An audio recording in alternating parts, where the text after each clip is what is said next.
ازيك يا عمي؟ اهلا وسهلا بيك يا ابني. عامل ايه؟ الحمد لله. انا محمد عباده، فاتح شركه مقاولات كبيره وجاي طالب ايد بنتك ساره يا عم. ساره بنتي؟ وليا الشرف.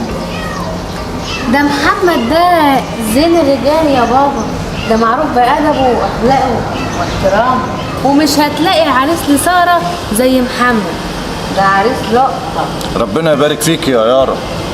طب بس يا ابني نسأل عليك حتى. بابا بقول لك زينة الشباب مش هتلاقي زيه. خلاص يا عمي، اجيب اهلي واجي الخميس اللي جاي ونتفق على كل حاجه. خلاص يا ابني، هو بعد اللي هي قالته هقول ايه؟ ألف مبروك. ألف مبروك علينا يا عم. ألف مبروك. ألف مبروك علينا يا عم. ألف مبروك.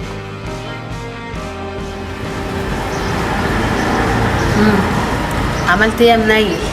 كل حاجه تخطر على بالك يا يارا. انا عايزاك كل حاجة سارة بتحكيها لك تيجي تقولها، اوعى تنسى معلومة. انا مش خاطبها لك عشان حاجة، عشان بس اعرف منها المعلومات وبعد كده اقهرها تفسخ الخطوبة. عيب يا يارا، ده انت الحته اللي في الشمال. انت هتاخد ده وهتخرج انت وساره تحطه لها في العصير، وبعد كده ترن عليا وتناديني وانا هقوم بالواجب. حاضر فهمت؟ حاضر. انا هتنيل اقوم قبل ما الزفته دي تيجي. طيب حاضر.